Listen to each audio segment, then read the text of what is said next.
Hello， 大家好，今天要跟大家分享泰语对话。因为明天要口试，所以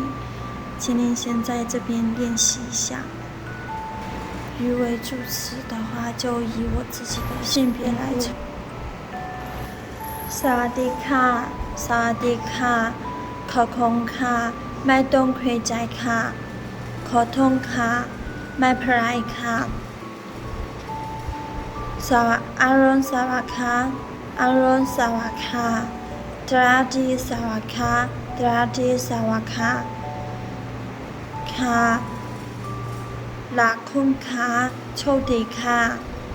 สวัสดีค่ะสวัสดีค่ะคนชื่ออะไรค่ะ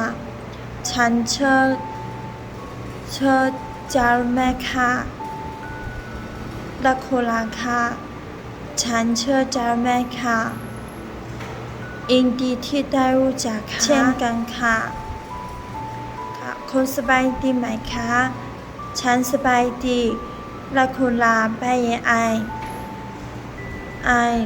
ฉันคงสบายดีขอบคุณค่ะ